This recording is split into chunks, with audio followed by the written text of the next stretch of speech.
जंतर मंतर से सोनम वांगचुक को दिल्ली पुलिस सफदरजंग अस्पताल लेकर जा चुकी है। उसके बाद का घटनाक्रम आपको बताती हूं। अभिजीत दीपके के ऊपर एक महिला ने स्याही फेंक दी।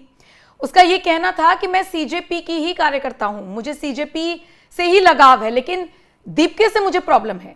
महिला का यह दावा है कि भैया ये जो आदमी है, जो सीजेपी का फाउंडर है, ये रोज रात को होटल के कमरे में क्यों जाता है जब हम सब यहां पर बैठे हुए हैं।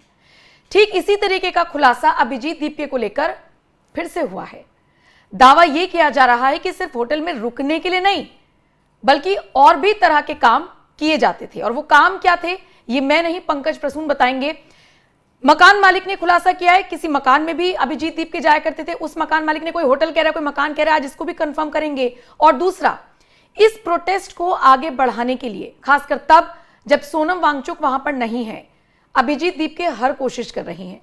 स्याही भी उनके ऊपर फेंक दी गई है, थप्पड़ मारने की भी कोशिश हो गई है, रोते हुए भी नजर आ गए हैं, अनशन पर भी बैठ गए हैं। जो लड़का कल तक कह रहा था कि भूखा नहीं रह सकता, वो रह रहा है भूखा। और अब ये सारे खुलासे, पंकज जी, तो बिल्कुल समझ से परे है कि ये सब प्री प्लानिंग है या ये सब होता जा रहा है, सब नेचुरल है, होता जा रहा है। और फिर ये मकान मालिक के खुलासे, ये जो मकान है जंतर मंतर से मात्र 100 मीटर की दूरी पर है, और दावा यह किया जा रहा है कि हर रोज शाम के बाद अभिजीत दीपके जंतर मंतर पे नहीं रहता था। और जो टाइम बताया जा रहा है कि 8 साढ़े 8 में वहां से निकल जाता था और वो एक मकान में जाता था। उस मकान मालिक का दावा है कि उसने रोशन कुमार को वो मकान किराए पर दिया था। रोशन कुमार अभिजीत दीपके का दोस्त है, तो रोशन कुमार वहां रेंटर है और अभिजीत दीपके और उसके साथी, जो बोलता है 4-5 लड़के रोज वहां जाते थे।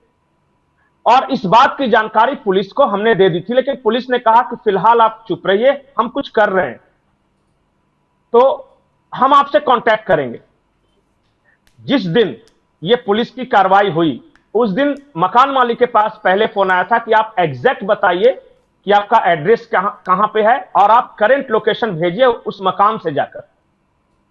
और जब जैसे ही पुलिस वाले वहां पहुंचते हैं, सुबह सुबह का वक्त था, अभिजीत दीपके बाथरूम में घुस गया।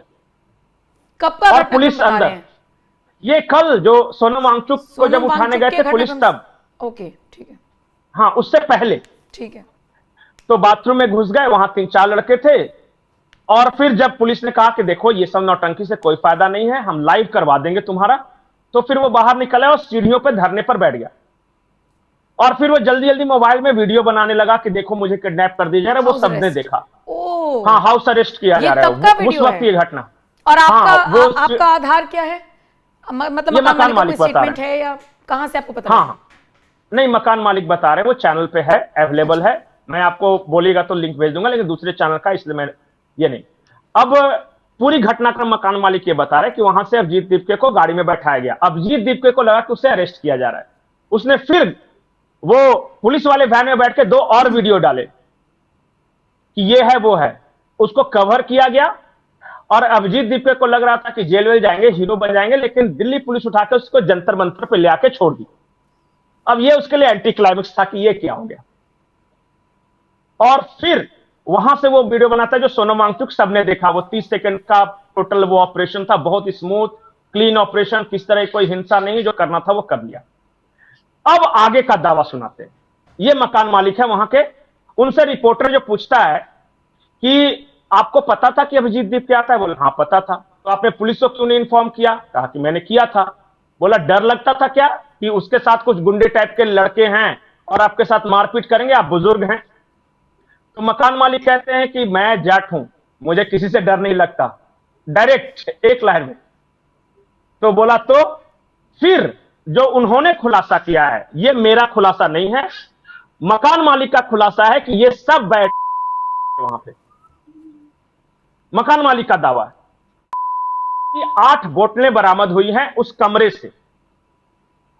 सोनम वांगचुक इधर भूखे है, ये कर रहा है, ये मकान मालिक कह रहा है। भाई मेरा दावा नहीं है ये, और नहीं है तो जाके फिर today when I checked my flat I saw numerous beer बोतल where they have been staying, ये स्टेटमेंट है उनका। अब लोग कह रहे कि ये कैसा प्रोटेस्ट है, दिन में बिरयानी, शाम को ब्रेड पकौड़ा और रात। और दावा यह है कि ये वहां रेगुलर जाता था। ये बात पुलिस को जैसे ही पता चली कि ये शाम के बाद से गायब रहता है, पुलिस ने उसी के अनुसार ऑपरेशन किया। ये 8 बजे उठ के आता था, पुलिस ने उस दिन इसको सुबह सुबह 6 बजे जगा दिया। इसको पता नहीं था कि पुलिस क्या प्लान कर रही है। ये सब तो सब कुछ निश्चिंत था कि अब कुछ नहीं होगा। लेकिन कोई कह रहा है कि कमरे पे जाता था, कोई कह रहा है होटल में जाता था।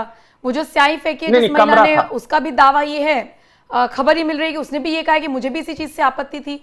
बहुत सारे स्टूडेंट्स वहां पर बैठे हुए हैं जिनसे आप बात करेंगे तो वो कहेंगे कि प्रोटेस्ट ठीक है, लेकिन वो दीप्ति से नाराज है क्योंकि उनको लगता है कि शाम होते होते ही चला जाता है।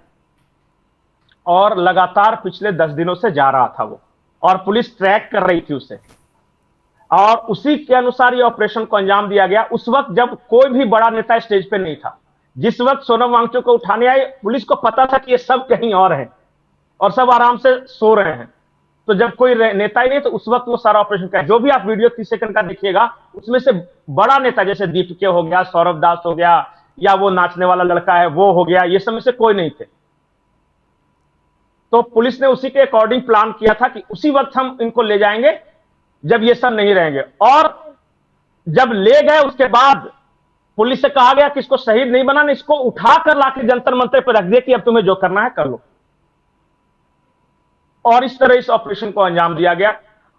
और भी बहुत सारे खुलासे हैं, हालांकि जब तक पुष्टि नहीं है मैं उसके बारे में नहीं बताना चाहता, क्योंकि एक महिला है जो कि दावा कर रही है कि उस कमरे से पैकेट मिला, लेकिन मैं उसकी पुष्टि नहीं करता। वो सोशल मीडिया पर कोई भी कुछ भी नहीं, हम भी बोलते पुष्टि हैं। नहीं करते, बिल्कुल। हाँ, इसलिए कह रहा हूं कि वो सब सोशल मीडिया के दावे हैं, इसलिए हम उसमें नहीं जानते हैं। हाँ, मकान मालिक चुकी है और उसने ऑन कैमरा कहा है, ऑफिशियल चैनल पे कहा है, इस पुष्टि है। मतलब वो बता रहा है, उसी के अकॉर्डिंग हम कह रहे हैं। हम नहीं गए थे वहां। हाँ, एक चैनल है, बड़ा चैनल, जो कि गया है वहां पे, पूरी स्टोरी की है। वहां क्या फैसिलिटी थी, फुल ब्लोन एसी, आराम से रात भर एसी ऑन करके ये सब सोते थे वहां पे। और सोनम वांगचुक को बेचारा गर्मियां मच्छर में छोड़ दिया। चलिए ठीक है, अब इसकी सच्चाई क्या है फिलहाल और थोड़े दिन के लिए रुकते हैं, आ ही जाएगी। लेकिन जितनी भी जानकारी मकान मालिक ने दी है वो हम आप तक पहुंचाते हुए नजर आए। शुक्रिया पंकज जी। बाकी खबरों के लिए एनएमएफ न्यूज देखते रहिए और इस प्रोटेस्ट को लेकर अब आप क्या राय रखते हैं बताना मत भूलिएगा।